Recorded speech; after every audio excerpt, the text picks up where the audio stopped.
Et quand j'accompagne des thérapeutes, des coachs ou des entrepreneurs ou des entrepreneuses, en fait, quand ils n'arrivent pas finalement, quand ils sont en burn-out, quand ils sont en abus avec eux-mêmes ou quand finalement ils n'arrivent pas à gagner de l'argent, il y a toujours, entre guillemets, un problème d'incarnation dans le bassin.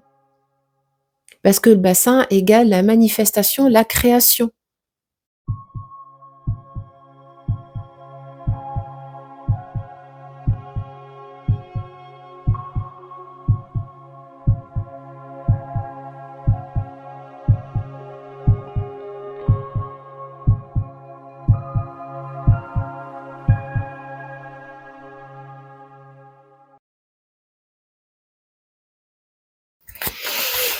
Et bonjour tout le monde.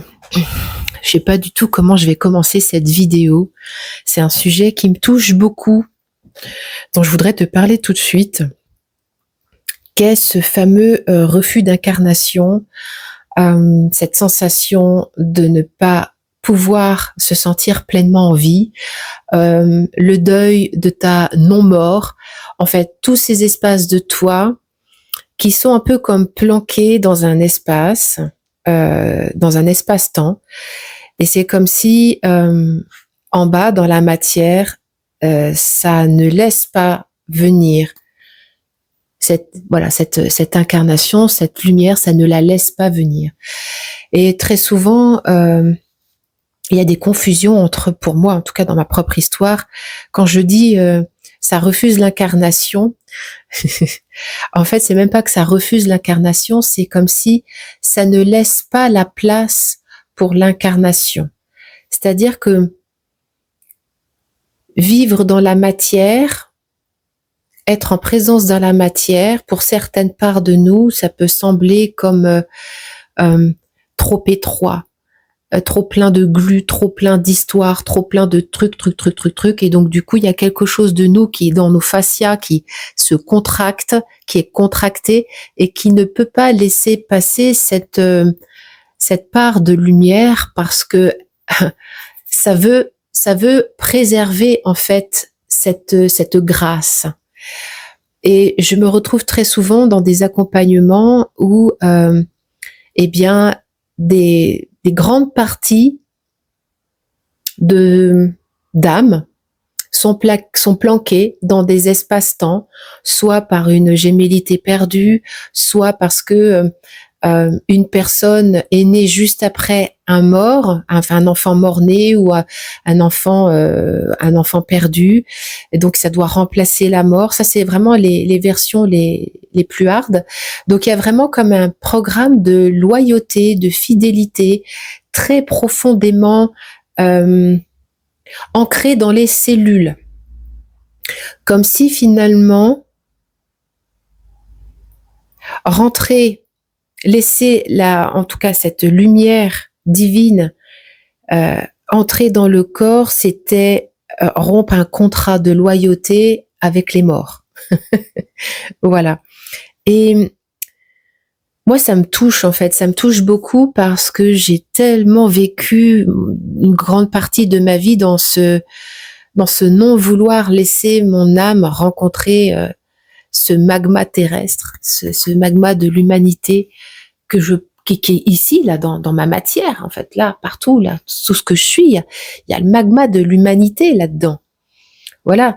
Et il y a des parts contractées qui refusent, en fait, que ces parts belles viennent, comme si finalement cette matière, cette densité, c'était impossible, quoi. C'était vraiment impossible de laisser faire ça. Et l'amour, pour moi, était vraiment la clé. L'amour d'une chose, l'amour de mon bassin.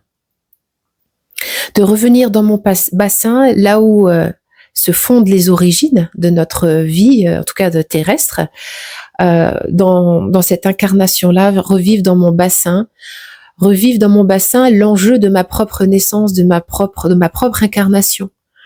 C'est comme si je me rends compte que beaucoup de personnes sont à côté de leur bassin, Donc ils sont complètement coupés de leurs racines, coupés de la matérialité, coupés de l'énergie d'argent, coupés des relations humaines, coupés de leur oui, coupés de leur oui à la vie entier, coupés de la joie originelle. Voilà, il y a quelque chose qui est coupé en fait.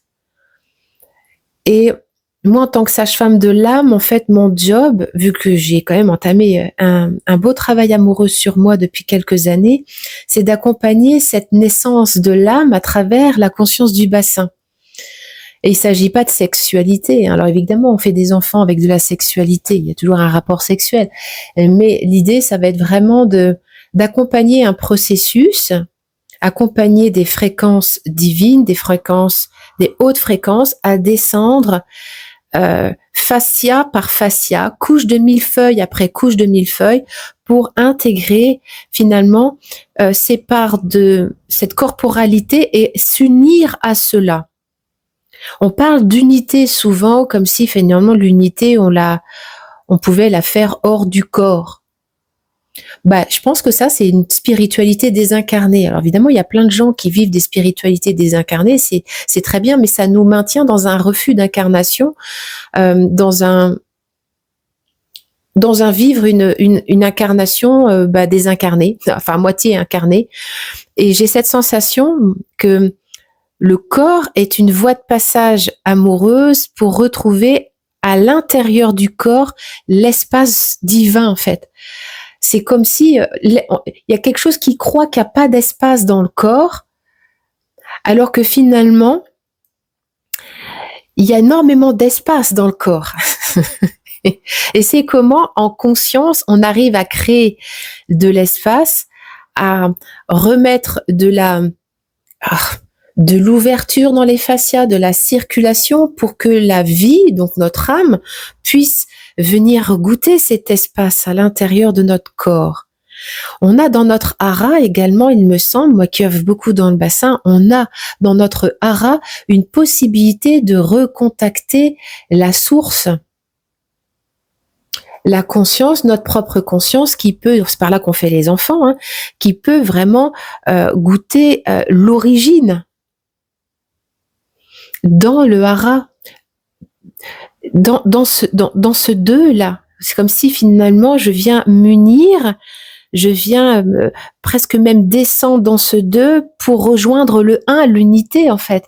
Pour moi, c'est vraiment tellement important de faire cette œuvre alchimique d'intégration de notre essence dans ce hara qui nous permet de redécouvrir, de ressentir cette unité dans le un en bas. En fait. Voilà ce que j'avais envie de vous partager. Je ne sais pas si ça fait sens pour vous, mais en ce moment, je suis vraiment extrêmement touchée de voir toutes ces âmes qui s'incarnent, toute cette lumière qui est activée pour faire ce choix de la descente dans la matière, comme si finalement les fréquences qu'on se prend en ce moment en bas sur la planète Terre et notre corps est en résonance avec cette planète, il y a quelque chose qui s'active, donc les ombres en fait, ce qui est refusé, l'ego, ce qui refuse, ça remonte en surface, et puis il y a ici cette augmentation de cette lumière là qui vient à la rencontre, donc c'est pas confortable du tout. C'est pour ça qu'on a besoin de sage-femme, on a besoin d'amour, parce que cette rencontre finalement entre l'ombre et la lumière, sa voie de passage, c'est l'espace liminal, c'est le cœur de source, c'est l'espace de la chambre christique. Cette densité des mémoires humaines, de tout le magma humain inconscient, tous ces égrégores qu'on porte en fait dans notre bassin, et cette lumière céleste et cet amour cette conscience universelle qui nous arrive dessus. Pour moi, l'union se fait dans le cœur en fait. Et c'est pas un concept, c'est vraiment un état. Et j'ai cette sensation aussi que ce cœur de source est disponible partout. On peut vraiment sentir ce cœur, en tout cas dans les accompagnements que je propose, sentir ce cœur qui descend embrasser tous nos niveaux de sidération du bassin. Voilà. On peut vraiment descendre en sécurité, couche après couche, embrasser toutes les sidérations sensorielles que l'on a engrammées dans notre bassin depuis des générations qui ont voilà, parce qu'il y a des sidérations personnelles, des sidérations transgénérationnelles, des sidérations, je dirais, de l'inconscient collectif du pays où on est, de la philosophie, de la religion, voire même des sidérations, je dirais, presque terriennes, où, pour moi, on a vraiment vécu des manipulations génétiques d'un ordre exogène qui fait que finalement, on a énormément de mémoire dans ce bassin, autre que les mémoires humaines. Voilà, ça reste mon point de vue, hein, d'accord. Mais forcément, on ne peut pas se soustraire de la conscience du corps pour que l'âme trouve la voie amoureuse dans la matière. La conscience du corps, le fait de descendre en conscience dans le corps, c'est ce que les gens redoutent le plus. Et c'est vrai que dans les accompagnements que je pose toujours cette même question. Qu'est-ce que ça ressent? Qu'est-ce que tu ressens dans ton corps? Et ça fait chier le personnage, parce que quand la question se pose, en général, le personnage est très occupé avec sa petite histoire, ses problématiques je dirais, de surface, de mental, où ça tourne en rond dans son histoire, et ça a besoin de se raconter des histoires et de tourner en rond dans cet égrégore, dans ce formatage, dans ces neurones, dans ces autoroutes neuronales, et c'est parfait. Sauf qu'à un moment donné, mon job et moi, c'est de ramener en fait ce verbe quelquefois qui est complètement à côté de la plaque, qui a rien à voir avec ce qui se passe dans le corps, de ramener finalement la conscience, c'est-à-dire ce cerveau, cette conscience sensorielle que l'on peut avoir, de la replacer au bon endroit dans le corps. Qu'est-ce que je ressens dans mon corps? Et souvent, je me rends compte, en face de moi, j'ai affaire à des bugs. Ouais, il y a des bugs. C'est-à-dire que le bug, c'est qu'il y a comme une forme de sidération qui se met à jour. Ah, qu'est-ce que je ressens là? Mais en fait, j'étais en train de parler comme je parle tous les jours, c'est-à-dire en étant à côté de mon corps. Et quand je ramène dans le corps, on voit la dichotomie entre ma réalité normale, ce que je vis normalement, c'est-à-dire un état de sidération, et l'état de conscience du corps, où on n'y est pas.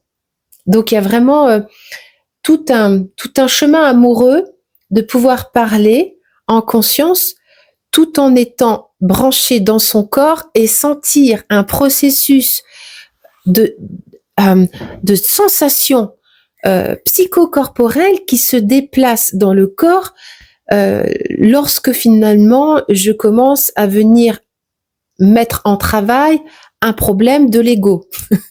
Voilà. Si je viens mettre en travail un problème de l'ego, forcément, eh bien, ça va trouver une résonance dans le corps, mais souvent, le corps va trouver des solutions qui n'ont absolument rien à voir avec les solutions qui vont être proposées par le personnage, par l'histoire.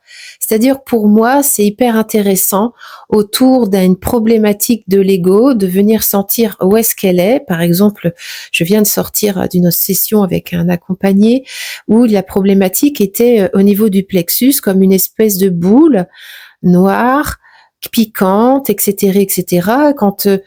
Donc déjà de venir dans la sensation, de venir quelle est l'émotion qui est là, c'était de la tristesse, presque comme de la nostalgie, et de réussir finalement à goûter ensemble, mais finalement elle est là depuis combien de temps? Et puis finalement, eh bien peut-être de remonter à son origine. Et c'est bizarrement, eh bien voilà, cette personne m'a annoncé que effectivement, il était né après un mort. Après un mort qui portait le même prénom que lui, c'est-à-dire que sa maman avait mis au monde un mort-né et que lui était venu très peu de temps après et que sa maman lui avait donné le même prénom. Et en fait, on est venu dans cette boule identitaire, parce que c'est dans cette boule identitaire où il y a quelque chose de lui, de l'ordre de ses cellules vibratoires, hein, qui est comme comment dire, qui a engrammé. Je dois ressembler aux morts pour avoir le droit d'exister et pour être aimé de maman. Comment veux-tu être pleinement toi si dans ton inconscient tu as engrammé cela? Mais j'aurais pu le laisser me parler de ses problématiques autres, de tatati tatata. Ces problématiques autres, en fait, prenaient appui là-dessus. Et c'est dans la sensation, c'est en revenant dans la sensation, dans le ça pique, c'est triste, c'est nostalgique, c'était dans le ventre, qu'il a pu regoûter à cette origine-là, d'être né en sidération, d'avoir eu une partie de lui qui est restée un peu comme une loyauté morbide avec ce gisant dans la matrice maternelle, hein, et puis une autre part de lui qui a accepté de vivre. Et là, on est dans un conflit, en fait, un conflit d'incarnation, parce que la maman n'ayant pas fait complètement son deuil, si lui se désidentifie du mort, en fait, eh bien, il ne rend plus service à maman. Donc l'invitation pour lui, ça va être vraiment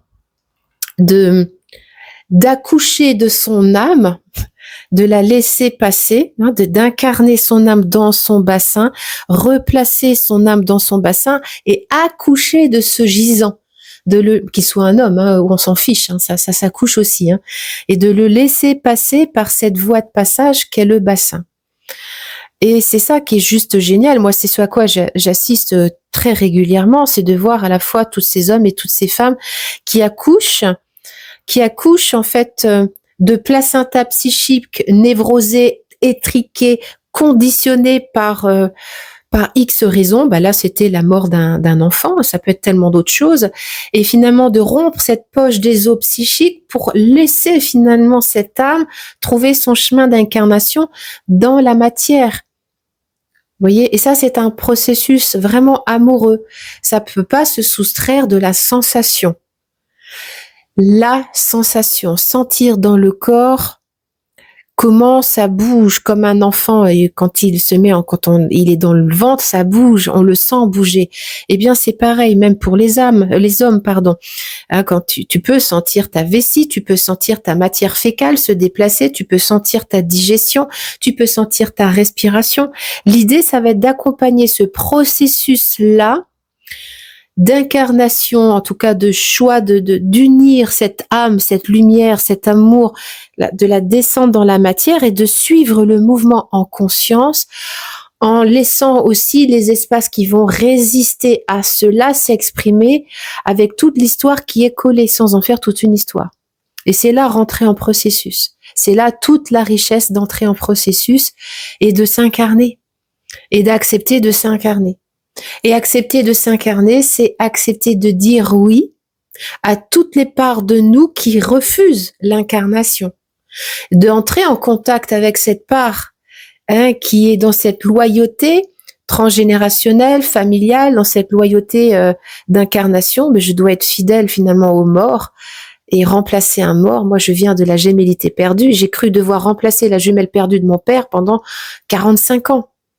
Et un jour, j'ai dit à mon père, il était déjà décédé, je lui dis, papa, je ne suis pas ta jumelle, je suis ta fille et je suis surtout un être de lumière incarné de ce corps de chair, de femme. Vous voyez? Et on a vraiment des dissociations, de loyauté à opérer couche par couche. Et tout ça, ça se sent dans le corps, ça se sent dans la matière, ça se sent dans notre système digestif, ça se sent dans notre capacité à respirer, à prendre notre place, ça se sent dans notre vessie, à être en autorité de notre place dans la vessie, ça se sent dans nos sexes, qu'ils soient manifestés en homme ou en femme. Tout ça, ça se perçoit, ça se goûte en bas. D'où mon œuvre sur les bassins.